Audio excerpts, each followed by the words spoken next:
Sir आज वो private school के हवाले से, स्कूल खुले देने के हवाले से आप क्या कहेंगे सर? जी बिस्मिल्लाहिर्रहमानिर्रहीम। सबसे पहले तो मैं मीडिया पर्सनस और आप दोस्तों का शुक्रगुज़ार हूँ कि आप हमेशा किसी भी मसले की सूरत में पॉजिटिव रिपोर्टिंग करते हैं और हर मसले में पेश होते हैं। मैं मोहम्मद यूसुफ करीम असिस्टेंट कमिश्नर मट आपसे मुखातिब हूँ। जैसा कि हुकूमती अहकामात के मुताबिक टेंटेटिवली 15 सितंबर तक स्कूल खुलने का चांस है, लेकिन कुछ प्राइवेट स्कूल्स ने 15 अगस्त से स्कूल खोलने का ऐलान किया था। इस सिलसिले में आज हमने पूरे सवात में डिप्टी कमिश्नर साहब, चीफ सेक्रेटरी साहब और सूबाई गवर्नमेंट की हिदायत की रोशनी में एक्शन किया और जो स्कूल खुले हुए पाए गए या जिन स्कूलों ने हुकूमती अहकामात के बरक्स स्टूडेंट को बुलाया था उनके ख़िलाफ़ हमने एक्शन लिया।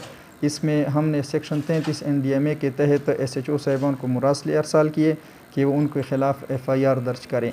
इसके अलावा हम इंशाल्लाह डिप्टी कमिश्नर साहब के इल्म में लाएंगे और उनके थ्रू हम प्राइवेट स्कूल रेगुलेटरी अथॉरिटी के तहत इनके जो रजिस्ट्रेशन वगैरह है वो भी मनसूख करेंगे और इनको हिदायत करेंगे कि आइंदा वो हुकूमती अहकामात की पैरवी करें। शुक्रिया।